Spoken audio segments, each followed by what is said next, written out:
अखण्डमण्डलाकारं व्याप्तं येन चराचरं तत्पदं दर्शितं येन तस्मै श्रीगुरवे नमः। तस्मै श्रीगुरवे नमः। तस्मै श्रीगुरवे नमः। प्रिय विद्यार्थियों, पिछली कक्षा में हमने देखा था सूक्ष्म शरीर जिसे हम लिंग शरीर कहते हैं, उनके 17 अवयव हैं। सप्तदश अवयवानी लिंग शरीराणि सूक्ष्म शरीराणि। लिंग शरीर जिसे सूक्ष्म शरीर भी कहा जाता है, उसके 17 अवयव हैं, 17 अंग उनके माने गए हैं। अब वो 17 अंग कौन कौन से हैं, उनके विषय में हम चर्चा करते हैं। अवयवास्तु ज्ञानेन्द्रिय पंचकम बुद्धि मनसी कर्मेंद्रिय पंचकम वायु पंचकम चेति। 17 अवयवों में क्या क्या आ रहे हैं? ज्ञानेन्द्रिय पंचकम, 5 ज्ञानेंद्रियां जिनके विषय में आप सबको जानकारी है ही। आँख, नाक, कान, जिह्वा, त्वचा। फिर क्या कहा? 5 ज्ञानेंद्रियों के बाद बुद्धि और मन। फिर कहते हैं 5 कर्मेंद्रियां। 5 कर्मेंद्रियां वाक, पाणि, पाद, पायु, उपस्थ। और उसके पश्चात 5 प्रकार की वायु, जिसे हम प्राण, अपान, उदान, व्यान और समान के नाम से जानते हैं। तो 17 प्रकार के अवयव हैं। 5 ज्ञानेंद्रियां, 5 कर्मेंद्रियां और 5 वायु प्लस बुद्धि और मन। ये तो हमने इनके नाम देखे। अब देखें क्या है ज्ञानेंद्रियां क्या हैं। ज्ञानेंद्रियाणि श्रोत्र त्वक चक्षु जिह्वा घ्राण आख्यानी। 5 ज्ञानेंद्रियां हैं। श्रोत्र यानी कान, त्वक यानी त्वचा, चक्षु यानी नेत्र, जिह्वा जीभ, घ्राण नासिका, इस नाम की ये 5 ज्ञानेंद्रियां हैं। एतानि आकाशादीनां सात्विकांशेभ्यो व्यस्तेभ्यः पृथक पृथक क्रमेण उत्पद्यन्ते। ये 5 ज्ञानेंद्रियां आकाश इत्यादि सूक्ष्म भूतों के सात्विक अंश से, सत्वांश से, देखिए सात्विक अंशेभ्यो, सात्विक अंशों से पृथक पृथक अलग अलग क्रमेण उत्पद्यन्ते, उत्पन्न होती हैं। पृथक पृथक होकर के उत्पन्न होती, एक साथ नहीं है। जैसे हमने देखा श्रोत्र, पहली है श्रोत्र इंद्रिय, तो यह आकाश के सात्विक अंश से उत्पन्न होने वाला इंद्रिय है श्रोत्र। फिर दूसरी है त्वचा, तो वायु के सात्विक अंश से उत्पन्न क्या हुई है? त्वचा। और फिर चक्षु, तेज, अग्नि के सात्विक अंश से उत्पन्न हुआ है चक्षु। जल के सात्विक अंश से उत्पन्न हुई है रसना। और अंत में आता है घ्राण यानी नासिका। पृथ्वी के सात्विक अंश से घ्राण उत्पन्न होता है। 5 प्रकार की ज्ञानेंद्रियां श्रोत्र त्वक चक्षु जिह्वा घ्राण नाम की। श्रोत आकाश से उत्पन्न हुआ,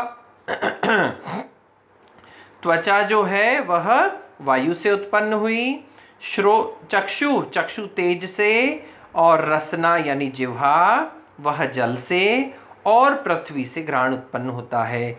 ये आकाश इत्यादि के सात्विक अंशों से पृथक पृथक रूप से उत्पन्न होते हैं। फिर बात कही आगे 5 ज्ञानेंद्रियों के पश्चात हम देख रहे हैं बुद्धि और मन। बुद्धि क्या है उसके ऊपर देखिए थोड़ा सा।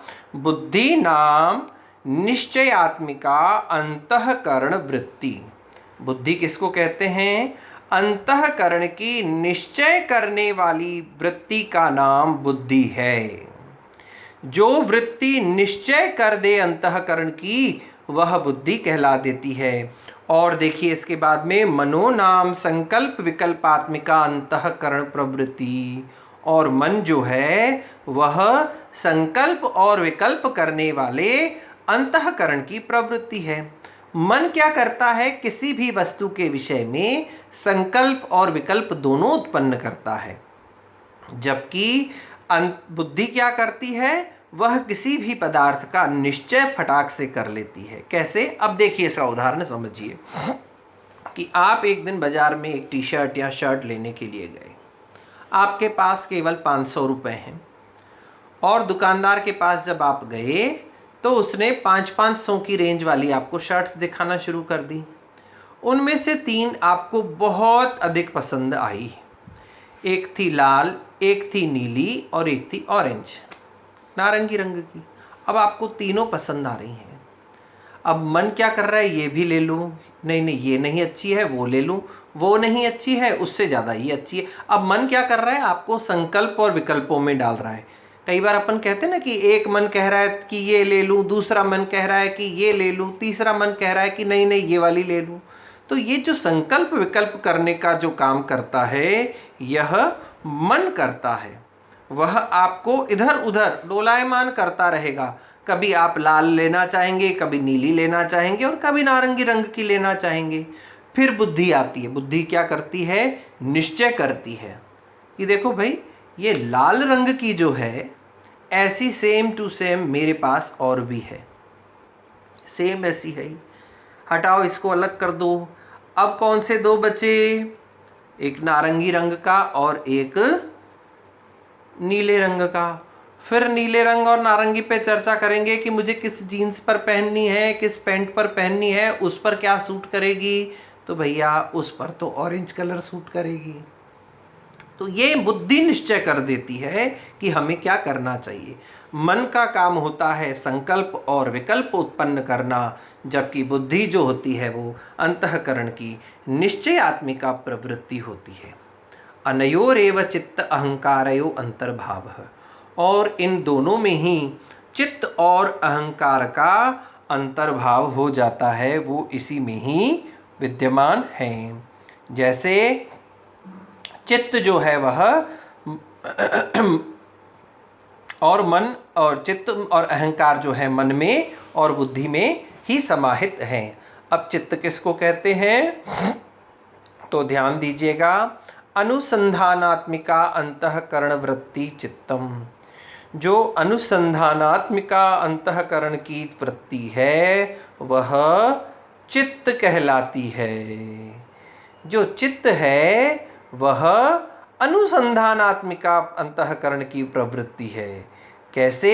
यह अनुसंधान करती है, क्या सही क्या गलत, क्या गलत क्या सही, और यह उस मन को, उस बुद्धि को निश्चय करने के लिए साधन प्रदान करती है। फिर क्या आता है? अभिमानात्मिका अंतःकरण वृत्ति अहंकार। जो अभिमान से उत्पन्न होने वाली अंतःकरण की वृत्ति है उसे हम अहंकार कहते हैं।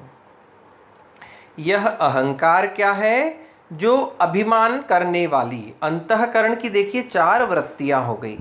एक तो था निश्चयात्मिका अंतःकरण वृत्ति, दूसरा था संकल्प विकल्पात्मिका अंतःकरण वृत्ति, एक था अनुसंधानात्मिका अंतःकरण वृत्ति, और चौथी है अभिमानात्मिका अंतःकरण वृत्ति।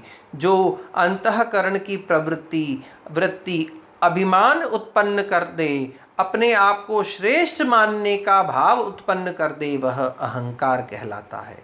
देखिए, हमने 4 अंतःकरण की वृत्तियां देखी, और जिनमें मुख्य 2 हैं और 2 उन्हीं में ही समाहित हैं। एक तो है बुद्धि। बुद्धि क्या करती है? अंतःकरण की कौन सी वृत्ति है? निश्चयात्मिका। किसी भी वस्तु का, किसी भी पदार्थ का, तत्व का निश्चय करने में जो अंतःकरण की वृत्ति कार्य करती है वो है बुद्धि। और मन क्या करता है?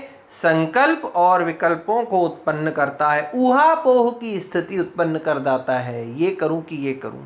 रास्ते पर गए, आगे जाते आपको रास्ता नहीं मालूम है और वो मार्ग जो है 2 भागों में बट रहा है, एक बाईं और एक दाईं ओर। अब मन क्या करता है? संकल्प विकल्प करता है, अरे भाई राइट चले जाएं कि लेफ्ट चले जाएं।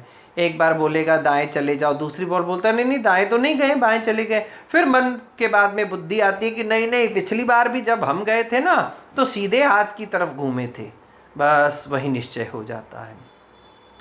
फिर आता है जो चित्त की वृत्ति अंतःकरण की वृत्ति अनुसंधान करे, अनुसंधानात्मिका हो, उसको हम चित्त कहते हैं। और अंतःकरण की जो वृत्ति अभिमान को उत्पन्न करे, अभिमानात्मिका हो, उसको हम अहंकार करते हैं। तो आज हमने देखा 5 ज्ञानेंद्रियों के विषय में, बुद्धि और मन के विषय में इन 7 अवयवों का अध्ययन आज हमने किया। शेष बचे 10 अवयव, जिनमें 5 कर्मेंद्रियां और 5 प्रकार के प्राण हैं। इनके विषय में अध्ययन हम कल की कक्षा में करेंगे। तब तक के लिए ओम शम।